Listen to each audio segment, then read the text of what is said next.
नमस्कार। मैं हूं प्रकाश हिंदुस्तानी। सभी दर्शकों को विजयादशमी की शुभकामनाएं। कल रात को रावण दहन के बाद मित्रों से मिलकर शुभकामनाएं देकर लौटा। सुबह उठा तो अखबार पढ़ते ही नजर पहली नजर गई पूर्व मंत्री बाबा सिद्दीकी की मुंबई में गोली मारकर हत्या। कई सारे सवाल मन में एकदम कौंधे। बाबा सिद्दीकी क्या थे? वे इतने लोकप्रिय क्यों थे? बिहार से आकर मुंबई में वे कैसे इतने बड़े नेता बने? उनके धंधे क्या क्या थे? फिल्म उद्योग में कौन कौन उनके करीबी था? उनको कब कब हत्या की धमकियां मिली थी? उनके चुनाव क्षेत्र बांद्रा पश्चिम में कितनी फिल्मी हस्तियां रहती और कौन कौन उनमें प्रमुख है? वे राजनीति में इतने कैसे बड़े बने और सुनील दत्त के कैसे करीबी थे? इन सब बातों के बारे में मैंने जानने की कोशिश की। इस वीडियो में वे सारी बातें होंगी जो आप जानना चाहेंगे। मुंबई के अंडरवर्ल्ड के बारे में, बाबा सिद्दीकी के बारे में, संजय दत्त, शाहरुख खान, सलमान खान के बारे में। तो ये वीडियो छोड़कर कहीं मत जाइए, अंत तक देखिए और इस चैनल को लाइक और सब्सक्राइब जरूर कर लीजिए ताकि मेरे आने वाले कार्यक्रमों की सूचना भी आपको मिलती रह सके। तो मुंबई के एक दिग्गज नेता माने जाते हैं, एनसीपी के नेता हैं। उनका बेटा फिलहाल जीशान सिद्दीकी विधायक है। वे एनसीपी अजीत पवार गुट के नेता हैं और 4.5 दशक तक कांग्रेस में सक्रिय रहे। वे जुड़ गए थे कांग्रेस की राजनीति में विद्यार्थी जीवन से ही। बिहार से मुंबई आकर वे छा गए थे। कल रात 9:15 बजे वे अपने ऑफिस से बाहर निकले जो बांद्रा वेस्ट में है और कहते हैं कि वे विजयादशमी के पटाखे फोड़ रहे थे। तभी 3 लोग पास में खड़ी कार से बाहर निकले। उन लोगों ने मुंह पर रुमाल बांध रखा था। उन्होंने बाबा सिद्दीकी पर 3 राउंड गोलियां चलाई। जो उनके ये गोली चालन की घटना उनके कार्यालय के पास राम मंदिर के पास हुई। एक गोली उनके सीने से लगी और आर पार हो गई। 2 गोलियां उनके पेट में लगी। तत्काल उन्हें लीलावती अस्पताल ले जाया गया लेकिन उनकी मृत्यु हो चुकी थी। बाबा सिद्दीकी 3 बार विधायक रहे। 10 मिनट में, केवल 10 मिनट में सारा घटनाक्रम हो गया। 9:15 से 9:25 के बीच सारी घटना हो गई। एकदम इतने पावरफुल कैसे हो गए? क्यों वो इतने महत्वपूर्ण थे?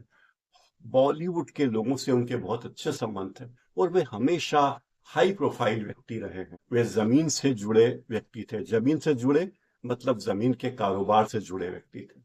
बिल्डर भी थे। फिल्म वालों से उनके अच्छे संबंध थे। राजनीति में रहे। वे कांग्रेस की छात्र इकाई, स्टूडेंट इकाई में वो सक्रिय रहे।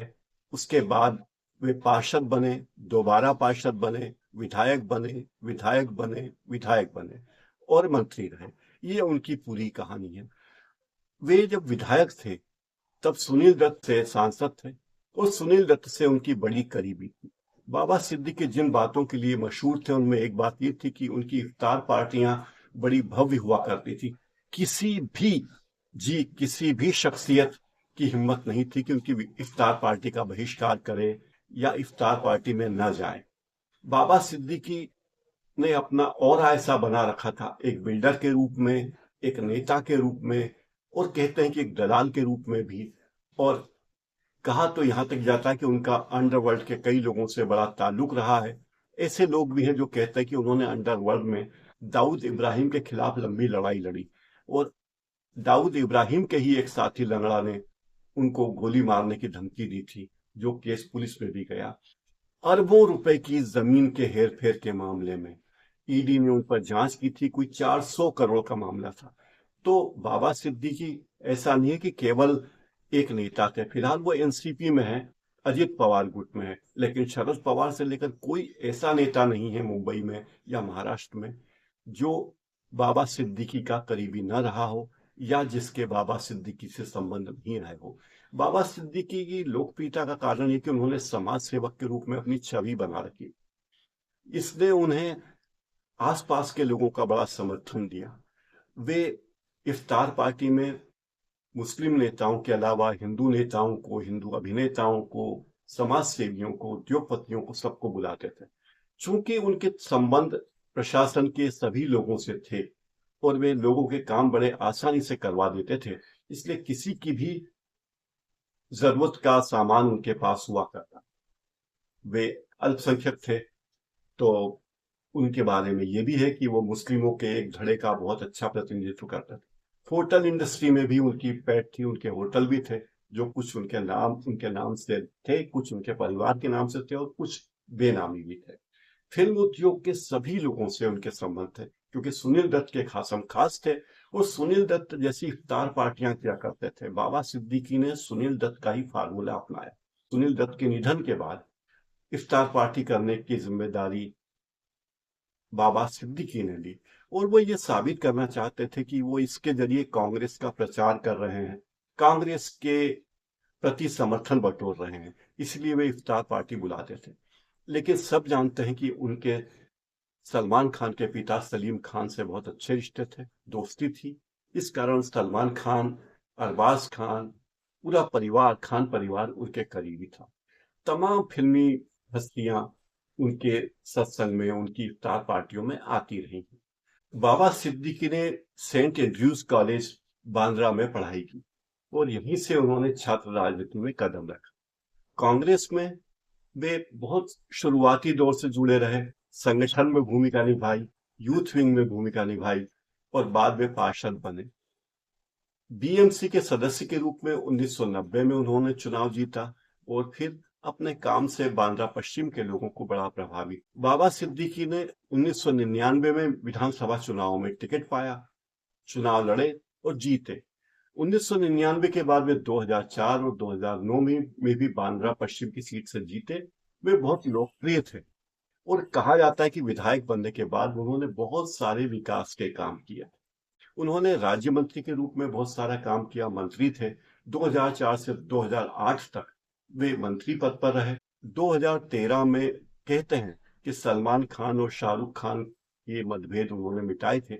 इफ्तार पार्टी में दोनों को गले मिलवाया, दोनों को हाथ मिलवाया।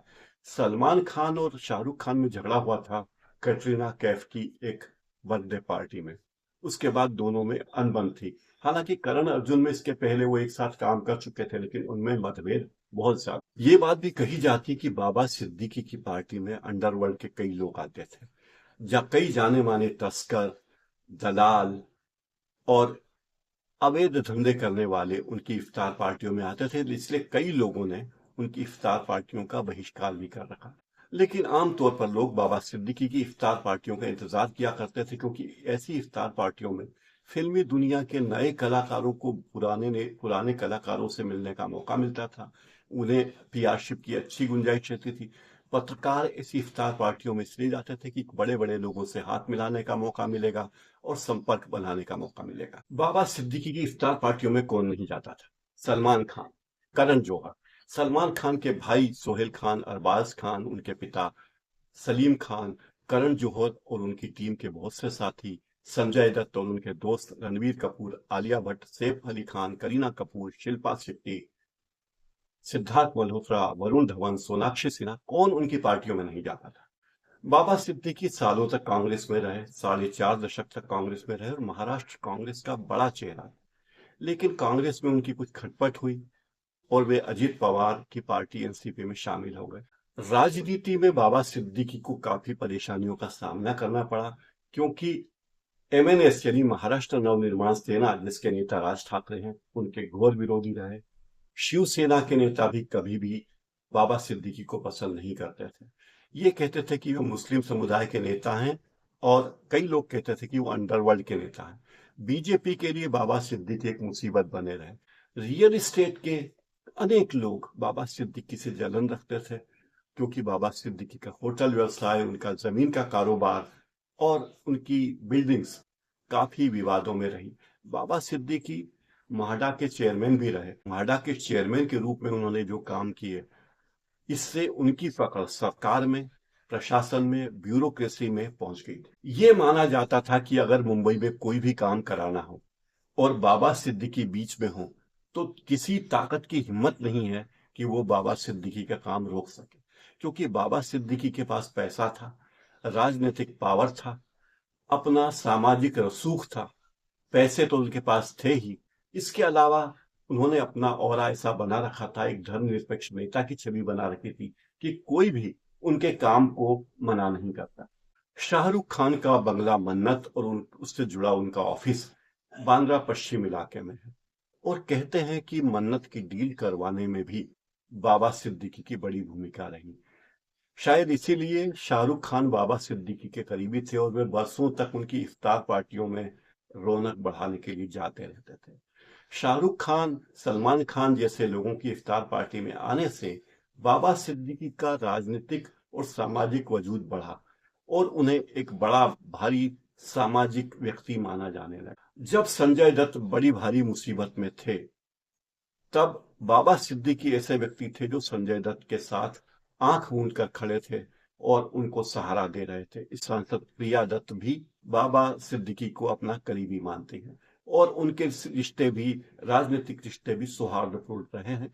कभी भी प्रिया दत्त ने बाबा सिद्दीकी के खिलाफ कोई बयान नहीं दिया। जब उन्होंने पार्टी छोड़ी तब भी प्रिया दत्त ने कोई बयान उनके खिलाफ नहीं दिया था। शिल्पा शेट्टी और राज कुंद्रा तो कई बार बाबा सिद्दीकी के निजी और पारिवारिक आयोजनों में जाते रहते हैं और उनका दोस्ताना जग जाहिर है दोनों को ही एक दूसरे की जरूरत है तमाम राजनीतिक कारणों। जावेद अख्तर और शबाना आजमी का भी मेलजोल बाबा सिद्दीकी से काफी रहा है।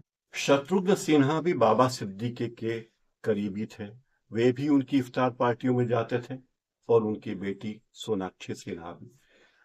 राजनीतिक रूप से भले ही कभी वे अलग अलग दलों में रहे हों, लेकिन शत्रुघ्न सिन्हा ने कभी भी बाबा सिद्दीकी के खिलाफ कोई बयान नहीं दिया। ये तो एक छोटा सा हिस्सा है।